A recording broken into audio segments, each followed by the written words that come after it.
Tardes, amigas y amigos, bienvenidos sean ustedes a la emisión estelar de Noticias 7. Nosotros vamos a tener importante información para compartirla con todos ustedes.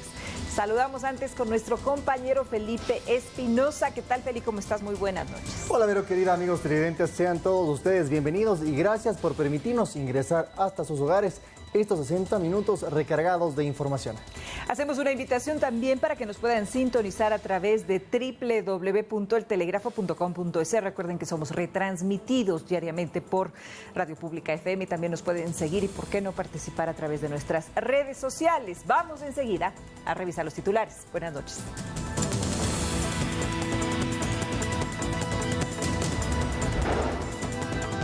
El SNAI ejecutó la demolición de un pabellón en la penitenciaría del Litoral. Estas instalaciones eran utilizadas por los grupos de delincuencia organizada para atacar a las fuerzas del orden. Policía investiga el ataque a una UPC en Santo Domingo y el coche bomba que estalló en el sector de Sauce 5 en Guayaquil. La mayoría de la Comisión de Fiscalización no aprobó el informe para el juicio político a los miembros del Consejo de Participación. En lo internacional, el Mundial de Qatar sumido en la polémica por comentarios homofóbicos. Su embajador calificó la homosexualidad de pecado y enfermedad mental. En los deportes, Sadio Mané enciende las alarmas para la selección de Senegal cuando faltan 12 días para el Mundial.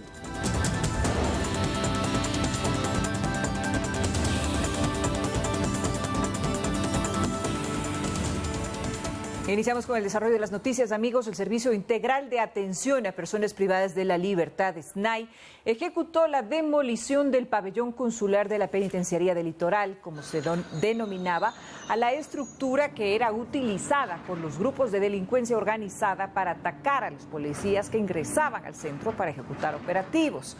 En un comunicado se explicó que la estructura fue demolida por encontrarse en condiciones deficientes e insalubres y para garantizar las condiciones seguras de habitabilidad, así como por los motivos de seguridad descritos. Estamos dando sostenibilidad a este proceso de dignificar, humanizar y transformar el servicio de habitación penitenciaria en el país como tal. Hoy estamos viendo que aquellos pabellones que se ocuparon están siendo, en primera instancia, limpiados, desalojados de todo el material que nos permita entrar ya a un proceso de rehabilitación de esta estructura para que luego, en un corto tiempo, estén aptos, idóneos, para recibir nuevamente a las personas privadas de libertad. Ya con un modelo de gestión jurado, sea cohesionado y podamos dar garantías. Bueno, en primera instancia, el tema de un hábitat adecuado. En el mismo tema, el SNAI se refirió a las acciones realizadas en la cárcel del Inca en Quito, después de los enfrentamientos registrados la noche del pasado lunes y que cobraron 5 vidas.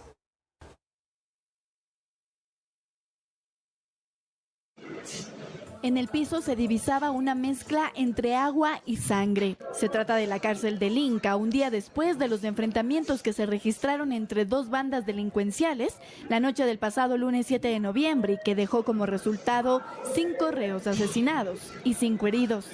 Afortunadamente, la intervención de los agentes penitenciarios en primera instancia y luego de los grupos tácticos de la Policía Nacional, de manera inmediata se logró retomar el control del centro, producto de lo cual a partir de las 19 horas 30 teníamos ya un control del centro. Este martes se hizo requisa y como resultado del registro se decomisó 178 armas blancas, 465 dosis de alcaloides, 40 teléfonos celulares, dinero en efectivo y más objetos prohibidos. Estos enfrentamientos son como producto de esta lucha que existe entre los grupos de delincuencia organizada por tener el control de los centros. Según el SNAI, la lista de las personas privadas de libertad que murieron en el hecho son Luis Che, Rubén L., Julio G., Jason Z. y Christopher D. Solo en el 2022 ya suman más de 100 muertes por los enfrentamientos dentro de los centros penitenciarios. Andrea Orbe, Noticias 7. La Policía Nacional investiga a los responsables por el ataque a una UPC en Santo Domingo de los Áchilas y el coche bomba que estalló en el sector de Sauce 5 en la ciudad de Guayaquil.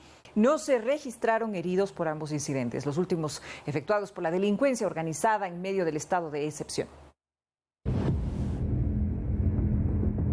Esta es la UPC de la cooperativa Cristo Vive en el sur de Santo Domingo de los Áchilas. En fotografía se muestra cómo quedó parte del inmueble por el ataque de un hombre armado que disparó la noche de lunes contra el lugar.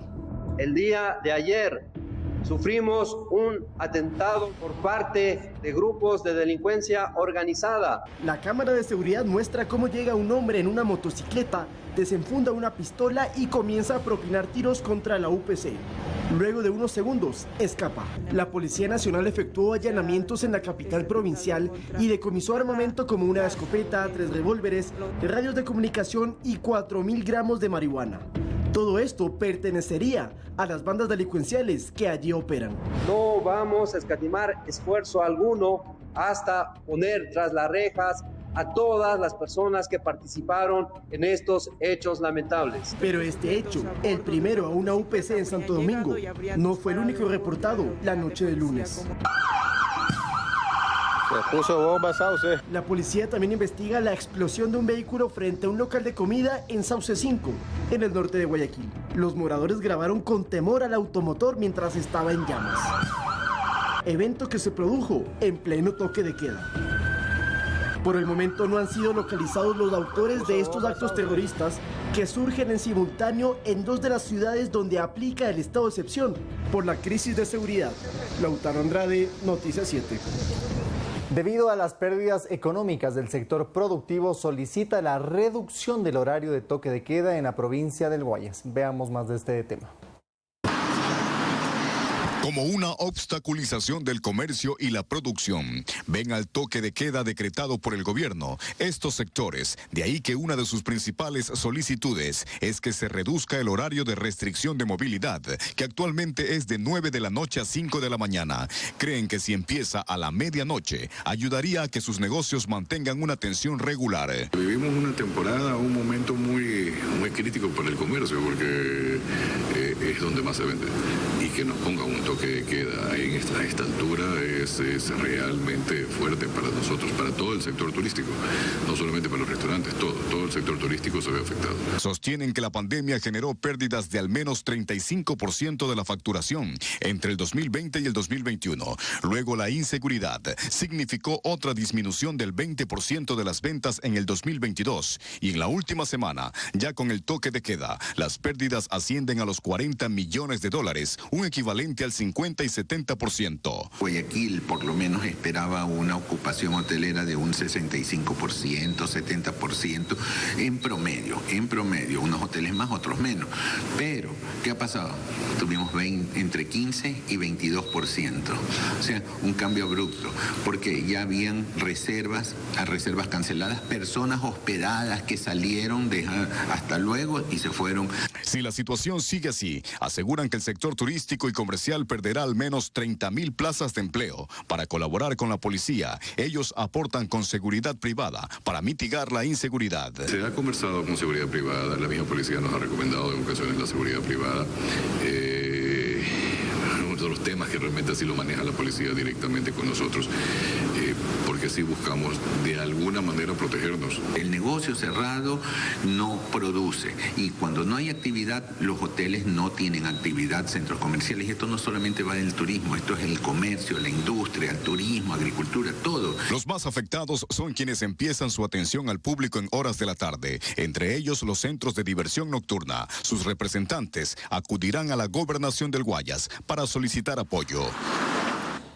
El Servicio de Atención a Privados de Libertad apeló el traslado de Freddy Anchundia, líder de la banda R7, desde Guayaquil a Santo Domingo.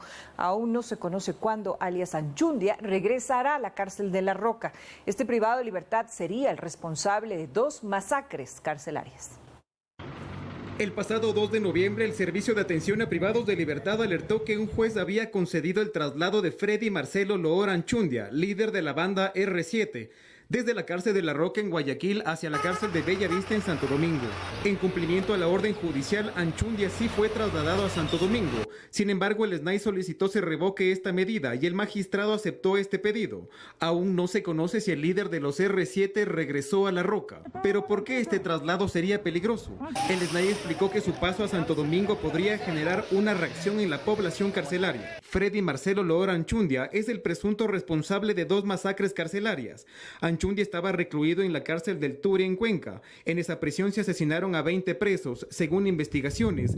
La masacre respondió a una pugna entre los R7 y los Lobos. Los cabecillas de estas bandas fueron trasladados a La Roca en Guayas. Sin embargo, ambos solicitaron medidas cautelares y fueron trasladados a Santo Domingo y La Tacunga respectivamente. El 9 de mayo del 2022 se presume que Quesada, líder de los Lobos, ordenó el asesinato de Anchundia en Santo Domingo. Esa nueva gresca provocó la muerte de 44 internos, por lo que Anchundia fue enviado nuevamente a La Roca. Edison Saavedra, Noticias 7. Y mucha atención porque con 3 votos a favor, 4 en contra y 2 abstenciones, la Comisión de Fiscalización de la Asamblea Nacional no aprobó el informe que recomendaba al Pleno el juicio político en contra de los 7 miembros del Consejo de Participación Ciudadana y Control Social por incumplimiento de funciones en 5 causales que se las enumeramos a continuación. 1. Reforma del reglamento para designar al Contralor General del Estado. 2. Ausencia de transparencia en el proceso de designación del Superintendente de Ordenamiento Territorial. 3. Remoción del vocal del Consejo de la Judicatura, Fausto Murillo. 4. Designación del Defensor del Pueblo encargado, César Córdoba, por no cumplir los requisitos. 5ª y la última, designación de Pablo Iglesia como titular de la Superintendencia de Ordenamiento Territorial. Ahora el informe pasará al Pleno para su resolución final sobre destituir o no a los consejeros. En otros temas, la Asamblea Nacional rechazó en su más reciente informe sobre seguridad que autoridades del Estado no hayan acudido a las comparecencias convocadas por el Legislativo. Ante la interrogante sobre si es o no obligatorio que un ministro vaya al Parlamento, analistas lo explican a continuación. Escuchemos. Por disposición presidencial, los miembros del gabinete no comparecerán ante las distintas comisiones de la Asamblea Nacional. Porque no ofrecen las garantías para que la información que se suministre sea adecuadamente tratada y defendida. Sin embargo, esta decisión podría causar inconvenientes a los ministros de Estado. Por evitar lo que se dice que se quiere evitar, que es hostigamiento y persecución, se va a lograr el resultado contrario. La Constitución, en su artículo 154, establece que las autoridades deben, por obligación, acudir al Legislativo. No hacerlo es causal de juicio político por incumplimiento de funciones, lo que implicaría una posible destitución, sin importar que haya sido por una orden superior. La responsabilidad en este caso es individual. Los ministros saben de forma expresa que es obligación suya comparecer a la Asamblea Nacional las veces que sean necesarias. Asistir a la Asamblea no es la única obligación para una autoridad. Y también entregar la información que sea solicitada por parte de la Asamblea Nacional.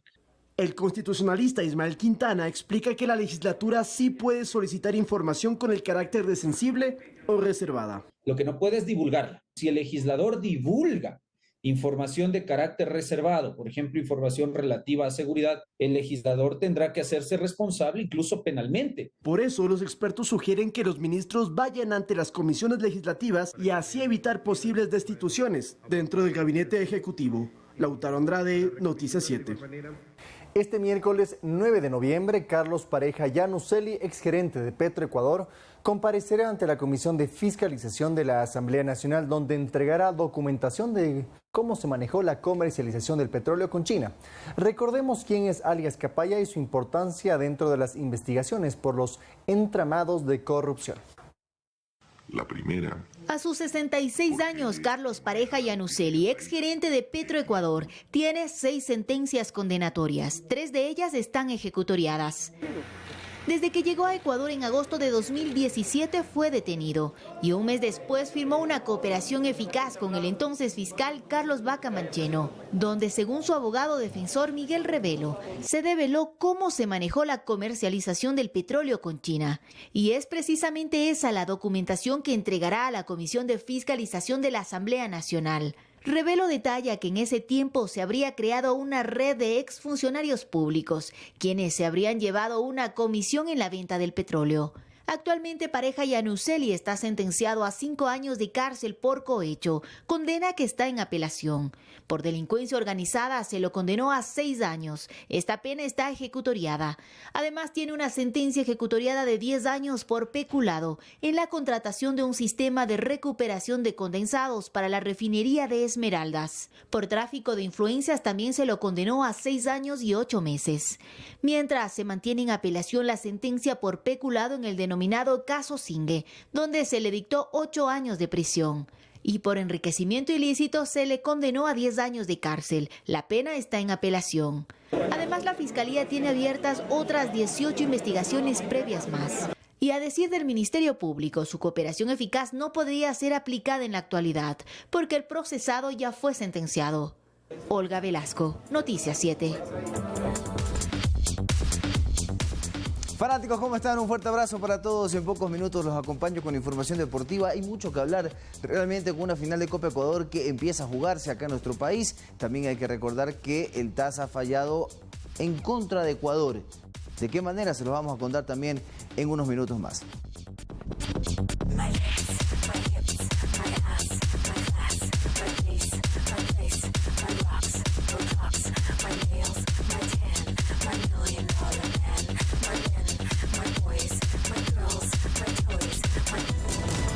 Vamos con más información, amigos televidentes, y le contamos que el Ministerio de Salud y el Instituto Ecuatoriano de Seguridad Social reiteraron sus planes para la compra de ambulancias. Además, el IES tiene destinado más de 100 millones de dólares para el pago de proveedores externos. En rueda de prensa, autoridades del Gabinete Sectorial de Salud brindaron detalles sobre el abastecimiento de medicinas. Aquí el ministro José Ruales anunció la compra de ambulancias para la red pública. Vamos a comprar 248 ambulancias, tanto ambulancias 4x4 como 4x2, que empezarán a llegar al país en los próximos 3 meses. Además, detalló lo avanzado en las estrategias de abastecimiento de fármacos, como el Plan Medicina Cerca. En la primera fase ya tuvimos más de 114.000 prescripciones realizadas y 2.605 en la segunda fase. Esta segunda fase se relanzará con nuevos hospitales como el Luz Helena Arizmendi en Quito, el Hospital General de Riobamba, el Isidro Ayora de Loja, entre otros. En cuanto a la compra de medicinas por catálogo, también hay avances. Tenemos ya más de 320 medicamentos catalogados y hemos hecho una compra ya en los últimos 4 meses de más de 23 millones de dólares. De su parte, el Instituto Ecuatoriano de Seguridad Social también hace gestiones para la compra de ambulancias. Que son arriba de 130 ambulancias entre 4x2 y 4x4. Además, se tiene destinado más de 100 millones de dólares para el pago de proveedores de salud. Tenemos considerado realizar un pago de 107 millones de dólares para los prestadores de servicios.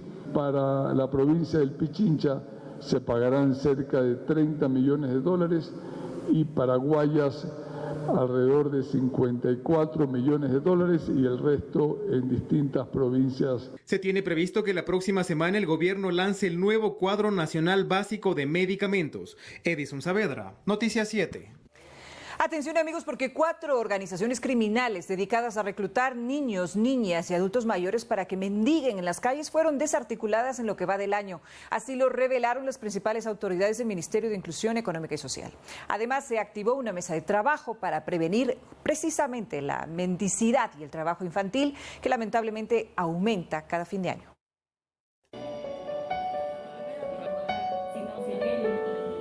Carlos tiene 14 años. Cuenta que un tiempo dejó de estudiar por trabajar para ayudar a su madre y hermano. Yo vendía bolsitos. Y a veces iba a la escuela, a veces no. Me levantaba a las 6 de la mañana. Y y salí a vender. Pero su realidad cambió. Él es parte del proyecto de erradicación del trabajo infantil que desarrolla el Ministerio de Inclusión Económica y Social. Hoy sueña con ser un gran profesional. Quisiera poder entrar a la universidad y llegar a ser abogado, médico. Como él, otros 11.769 niños y niñas son beneficiarios de este programa. Además, este miércoles se activó la Mesa Nacional para prevenir la mendicidad y el trabajo infantil, con el compromiso de 22 instituciones estatales y 8 organizaciones no gubernamentales. Invertimos alrededor de 12 millones y medio de dólares para dar una cobertura a casi 11.960 niños en el caso del programa de erradicación de trabajo infantil y de aproximadamente 2.500 personas en lo referente a la disminución y la erradicación de la mendicidad. Además, se reveló que en lo que va del 2022 se desarticularon 4 bandas criminales dedicadas a reclutar a menores de edad y adultos mayores para que mendiguen en las calles. Gracias a la ayuda de la Policía Nacional, solo este año he llevado a la justicia a más de 22 personas y hemos podido rescatar, por así decirlo, a más de 40 niños, niños adolescentes, personas adultas mayores y personas con discapacidad que eran obligadas a salir a las calles. Finalmente, las autoridades informaron que el trabajo de campo se intensificó en zonas de mayor violencia, vinculadas con la pobreza y otras problemáticas, donde los menores de edad son reclutados por organizaciones delictivas. Olga Velasco, Noticias 7. La industria avícola espera ventas de al menos 200 millones de dólares en carne de pavo durante Navidad y Año Nuevo. Esta temporada representa el pico más alto de su producción. Terminada la temporada de colada morada por el Día de los Difuntos, se viene Navidad y Año Nuevo, y en esta época del año el pavo es el preferido en las mesas ecuatorianas. Por ello, la industria avícola está preparada para la demanda de esta proteína, así lo asegura Juan Francisco Jaramillo, coordinador técnico de la Corporación de Avicultores del Ecuador. Nosotros estamos listos para abastecer a toda la población avícola y también somos autosuficientes. Esto quiere decir que no requerimos de importaciones para abastecer lo que demanda nuestro mercado. Los avicultores se preparan durante todo el año para comercializar este producto, que en noviembre y diciembre se consume por toneladas. Solo en el mes de diciembre estamos hablando de alrededor de unas 20.000 toneladas de pavo. Y bueno, hablamos de más de 20 millones de pollos. Para esta industria, diciembre es el mejor mes del año, pues representa el pico más alto en ventas. Solo diciembre para el sector avícola en general son alrededor de 200 millones de dólares. Durante las movilizaciones de junio, la industria avícola registró millonarias pérdidas por no poder comercializar sus productos, especialmente huevos. De este sector dependen miles de familias ecuatorianas. Directamente de la producción avícola dependen 30.000 familias. Y todo el encadenamiento, porque nosotros somos un eslabón de una cadena mucho más grande, que es la cadena del maíz y alimentos balanceados, viven alrededor de 300.000 familias. Según el Registro Nacional Avícola, existen 1.802 granjas dedicadas a la producción de proteína aviar que abastecen toda la demanda del país. Edison Saavedra, Noticias 7. La Agencia Metropolitana de Tránsito de Quito ejecutó un operativo de control a motociclistas. Varios fueron detenidos por no tener sus documentos en regla. A lo largo del año, más de 10.000 operativos sorpresa ha ejecutado la Agencia Metropolitana de Tránsito en el TMQ. El trabajo de la entidad ha dejado más de 4.000 infracciones en conductores que no han cumplido con los requisitos para circular en la ciudad. Estos operativos, como lo podemos verificar, están en apego a la resolución 10 de la Agencia Nacional de Tránsito y en controles generales que se realizan a motocicletas. Una disposición de la Agencia Nacional de Tránsito prohíbe la circulación de 2 personas en una moto. Los controles se centran en esta normativa y que se cumpla. Me parece sinceramente muy bueno para que estén pendientes del estado de las motocicletas y de los vehículos también. Los conductores que no acaten con la disposición pueden tener una sanción del 15% de un salario básico unificado, es decir, $63.75. En caso de que circulen con acompañantes, se pueden acoger a las excepciones, las cuales están estipuladas en esta resolución, que son el cónyuge, hijos, mujeres, personas con discapacidad. El índice de robo y actividades ilícitas con moto es elevado. La ciudadanía se muestra conforme con la iniciativa. Para mí está perfecto, ya que muchas veces nos suben a todos por ser motorizados, de que hay delincuencia por eso. eso cuando en realidad no es por eso. En la Villa Flora, sur de Quito, la mañana de este martes, se detuvo a 2 motociclistas que circulaban sin documentos en regla. Estos operativos buscan minimizar el accionar delictivo. Las reglas son para todos y están para cumplirlas. Cambiamos de tema y mucha atención porque el BIES aplicará periodos de gracia tanto para capital como para intereses de hasta 12 meses para refinanciamiento y reestructuración de créditos hipotecarios para los afiliados que se encuentren en mora. La medida aplica a todos los afiliados y jubilados que tengan un crédito vencido en el BIES. Se trata de un plan de refinanciamiento y reestructuración de deudas. No ahogarlos, no quitarles la casa al afiliado. Queremos ayudarlo, queremos reestructurarlo a largo plazo. Incluso hay un periodo de gracia total, es decir, capital e intereses, por 12 meses, en el cual no se le va a cobrar al afiliado ni capital ni interés. Esta es la solución que se da frente a miles de historias y tragedias de deudores, como la de don Esteban, que se quedó sin trabajo y no encontraba salida para cancelar más de 18 letras de retraso. Usted sabe que con la pandemia muchas personas nos quedamos sin trabajo, nos quedamos sin un ingreso y lo peor que podría pasar es perder la casa o quedarse en la calle. Y como don Esteban se podrían beneficiar 25.001 afiliados y operaciones de créditos hipotecarios con una mora mayor a 90 días, que representan $792 millones en cartera vencida. Pueden acceder la gran mayoría de afiliados que están en mora, acercándose al BIES, se firma un contrato de reestructuración, tiene 12 meses de gracia, capital e intereses, y a partir de ese momento recién comenzaría a pagar, después de 12 meses, las cuotas. Y hay un año de gracia en verdad, así están los documentos que nosotros presentamos al BIES y que el BIES nos dio a nosotros. En este programa se espera que un año se haya reducido al menos en 3 puntos porcentuales la cartera vencida del BIES.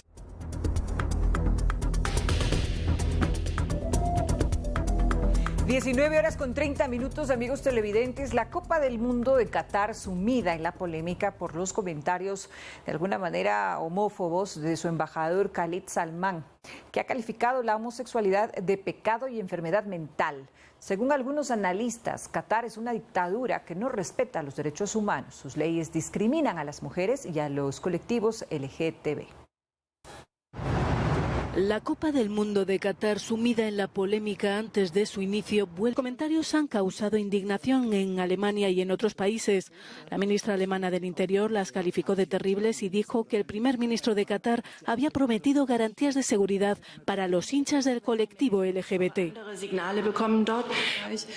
Por eso esa garantía de seguridad era tan importante para mí. El primer ministro me la dio y no tengo nuevas indicaciones por su parte de que algo haya cambiado. Por supuesto, esos comentarios son horribles y esa es también la razón por la que estamos trabajando para que con suerte las cosas mejoren en Qatar en el futuro, declaró la ministra Nancy Faeser. La legislación catarí castiga con penas de hasta 10 años de cárcel las relaciones sexuales consentidas entre personas del mismo sexo. Las condenas son aún más duras para los musulmanes, que pueden incluso ser sentenciados a muerte. En Zúrich, Suiza, decenas de personas organizaron una protesta ante el Museo de la FIFA.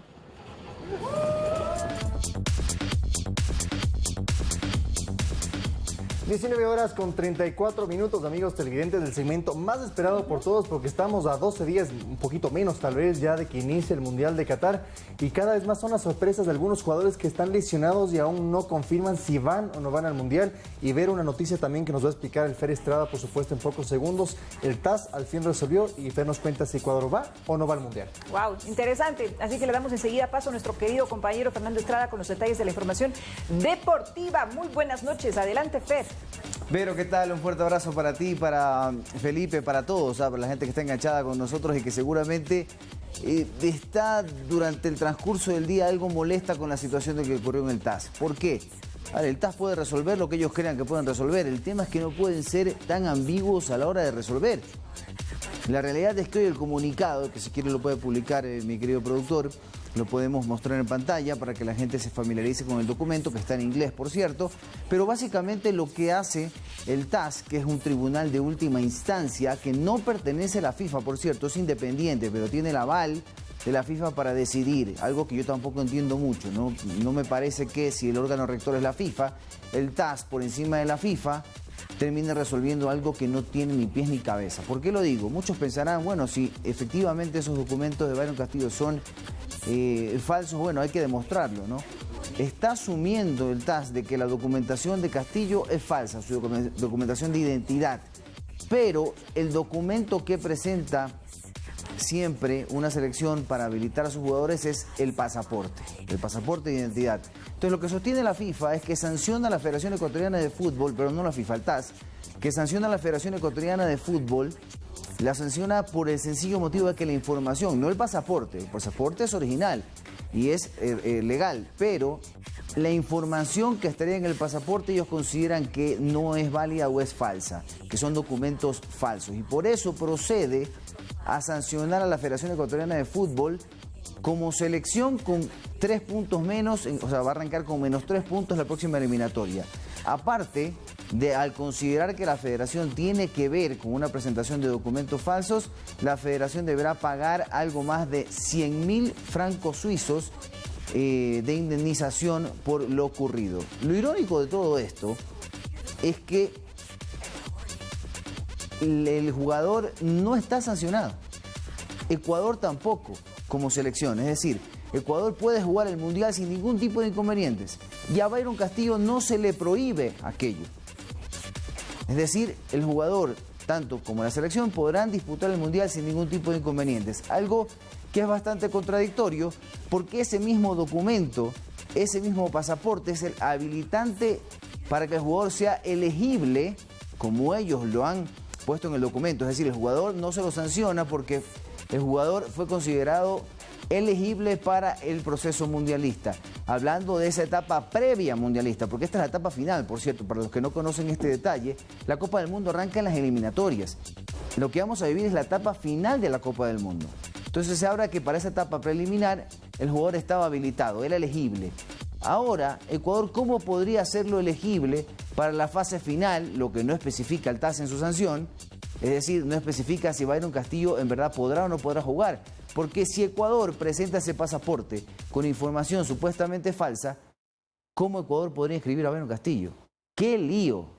¡Qué lío! Vamos a profundizarlo y a debatirlo en Fanático. Así que no se lo pierdan, a las 20 horas estaremos junto a Joa Calderón y junto a Analí Vasco revisando pues y debatiendo con respecto a este tema tan álgido en una decisión bastante ambigua que tiene a todos confundidos, indignados de alguna manera, porque a mi criterio es contradictorio. Mejor sería quedarse calladitos sinceramente y no sancionar de esta manera. Escuchemos a Gustavo Alfaro, que más allá de este detalle que seguramente pues no se conocía cuando estaba Gustavo Alfaro dando declaraciones, lo cierto es que Gustavo Alfaro le abrió las puertas a todos, y habló de un jugador en particular que creo que a todos nos ha asombrado su convocatoria. Bueno, ¿qué llevo? ¿Un arquero más? ¿Qué llevo? ¿Un defensor más? ¿Qué llevo? ¿Un extremo más? ¿Qué llevo? ¿Un delantero más? ¿Qué llevo? ¿Un volante más? ¿A dónde lo llevo? Y ahí es donde yo digo, de ese 23 a ese 26, yo digo que obviamente que no hay otra cosa mucho más importante o más importante que el Mundial, sino que uno tiene que mirar para adelante también. Y si yo le puedo dar a un jugador joven la experiencia de un Mundial, se la voy a dar. Porque puede ser que a lo mejor yo no esté en el próximo Mundial o no esté, pero sí la experiencia vivida dentro de un Mundial es una experiencia intransferible, invalorable. Entonces, si yo se la puedo dar, este ya por sí es un plantel joven. De hecho, es un plantel joven. Ahora, si yo le puedo dar esas posibilidades a los chicos, que a mí me sirvan funcionalmente a las cuestiones de lo que busco como entrenador desde el punto de vista futbolístico o estratégico, perfecto. Yo digo que el derecho hay que ganárselo. Y mientras la lista esté abierta, y yo la lista hasta que no pase el domingo no la voy a confirmar, porque espero que no tener ningún problema de acá al domingo, está abierta para todos. Está abierta para todos los jugadores ecuatorianos que juegan en cualquier parte del mundo y que tengan los derechos a jugar en la selección. Bueno, algunos especulan con esa última frase de Gustavo Alfaro, ¿no? Si no tengo ningún problema hasta el domingo. Ya algunos especulaban de que algo sabía Alfaro con respecto al tema Castillo. no sé si se refiere específicamente a eso, ¿no? Creo que se puede referir a lesiones, a algún tipo de situación que pueda surgir con algún jugador que evite que pueda disputar la Copa del Mundo y tenga que reemplazarlo por otro. Me parece que puede ir por varias aristas ese comentario por parte de Gustavo Alfaro, así que tampoco nos hagamos mucho drama. Vamos a hablar ahora de Gonzalo Plata. La Conmebol ha hecho varias entrevistas bastante especiales con algunas figuras de las selecciones sudamericanas y en este caso Gonzalo Plata no fue la excepción, hablando de la tricolor. Podemos dar mucho más, como te dije, que él nos devolvió eso de que hay que cambiar la mentalidad si queremos llegar a la élite. Por eso creo que ahora hay muchos jugadores ecuatorianos que están surgiendo mucho. Nada, digo, la primera imagen que se va a ver en la Copa del Mundo es Ecuador y sos vos. Eso también es un poco impactante, ¿no? Sí, sí. Por eso aquí pues me toca estar al 100 para poder llegar al Mundial y poder ser titular en el primer partido, que me imagino que todos los ojos van a estar ahí viendo el partido de nosotros, porque vamos a estar de primeros, todos los jugadores que van a estar en el Mundial, todos los jugadores grandes van a estar viéndonos. Entonces es momento de demostrar, de hacer las cosas bien en el Mundial, más que todo pues la gente de Ecuador que va a estar expectante por los partidos de nosotros y la gente de allá también que espera que nosotros hagamos un buen Mundial también. ¿Qué sería un buen Mundial para Ecuador? Creo que... Si Una vez pasó de ronda. Sí, llegó hasta octavos. Creo que nos gustaría pues poder llegar a ser campeones como todos los equipos que tienen esa mentalidad. Pero ese creo que es la mentalidad de todos. Esa es la mentalidad de todos, pero creo que ganar todos los partidos va a ser muy importante, poder estar bien físicamente, demostrar que podemos dar mucho más, que Ecuador tiene mucho talento, eso va a ser muy importante también allí. Les cuento que él dijo que la elección de Qatar como sede del Mundial 2022 fue realmente un error y apuntó cuestiones que se presentan en el mundo de los deportes y sobre todo lo que está pasando en estos momentos en la final de la Copa Ecuador y veremos qué es lo que sucede pues, o lo que sucedió en este caso entre Independiente y 9 de octubre. En mi parte es todo en los deportes.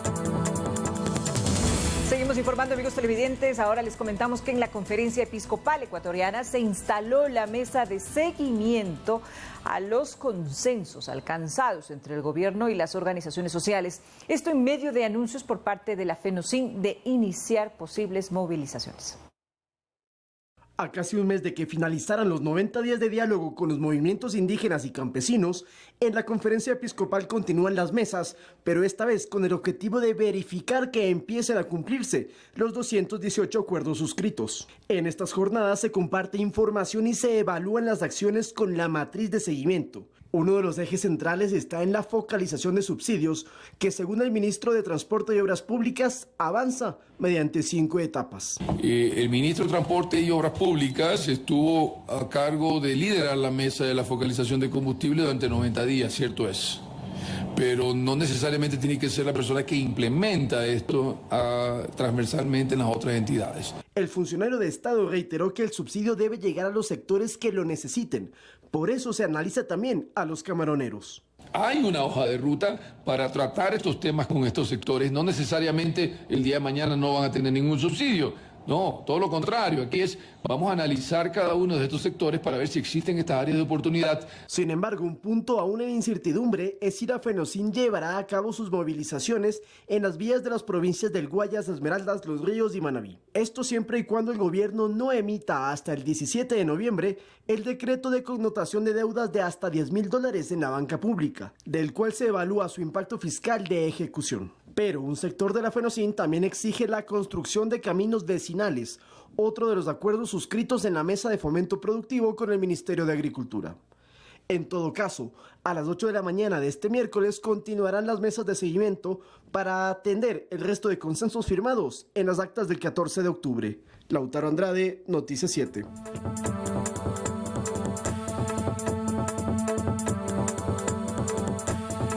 Vamos con las noticias del mundo y a continuación le contamos y vamos a ver uno de los zoológicos más antiguos de Ucrania.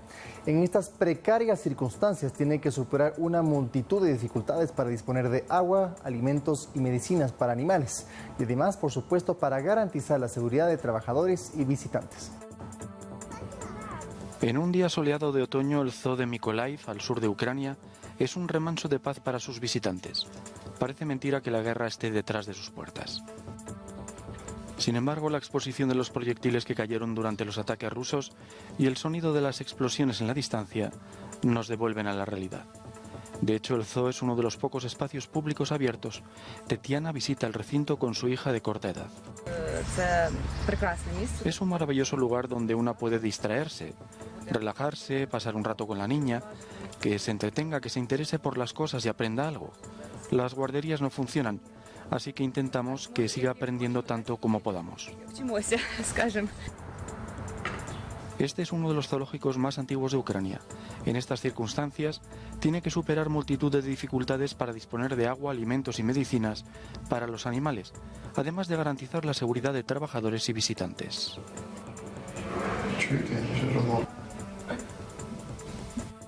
No tenemos agua potable en la ciudad. Por el grifo sale agua salada de un estuario. Traemos agua dulce para que beban los animales, en estos contenedores y también en otros más grandes que están en cada departamento. Sus responsables explican que el zoo de Mykolaiv existe gracias a la ayuda de voluntarios ucranianos y extranjeros, el apoyo de otros zoológicos y donaciones de gente de todo el mundo que compra entradas por internet para colaborar con su mantenimiento. El zoo ha servido además de refugio para las mascotas de los ucranianos que se han visto obligados a abandonar la ciudad durante la guerra.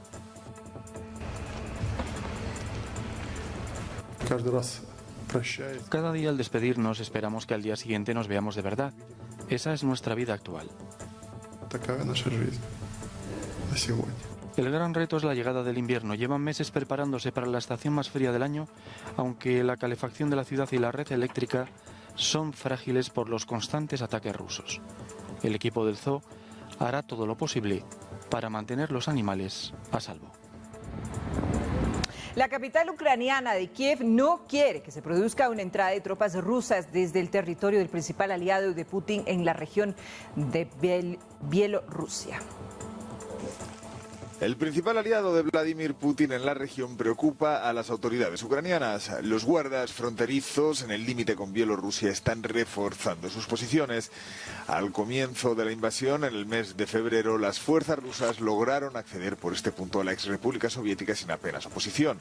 El objetivo es que no se repita esa situación.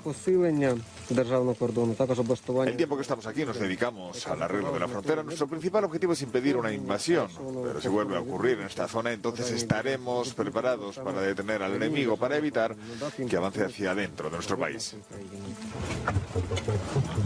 A unos 30 kilómetros al sur está Gorodnia, la primera ciudad tomada por los rusos. Bielorrusia anunció en octubre un despliegue del ejército ruso. El alcalde de este enclave ucraniano no cree que sea posible volver a entrar en su urbe con facilidad, pero no le gusta la postura del país vecino. Por supuesto existe esa amenaza porque la situación en Bielorrusia es imprevisible, hay tropas rusas allí, eso lo sabemos, el comportamiento de los dirigentes bielorrusos es totalmente incomprensible. No obstante, también hay una parte de la población que piensa que un ataque desde Bielorrusia es difícil que se produzca. Los rusos se quedaron fuera del pueblo cuando se hicieron con la región. Vivimos en la frontera, somos pueblos hermanos. Tengo un hermano en Bielorrusia y una hermana en Moscú. No nos cabe en la cabeza que se trate de tres pueblos hermanos en lados diferentes. Por supuesto, quiero que todo acabe cuanto antes.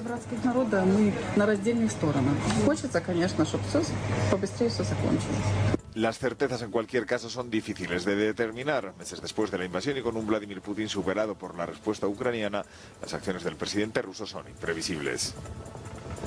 Amigos televidentes, le ponemos punto final a esta emisión de noticias. Como siempre, agradecerles por permitirnos ingresar hasta sus hogares. Nos reencontramos mañana.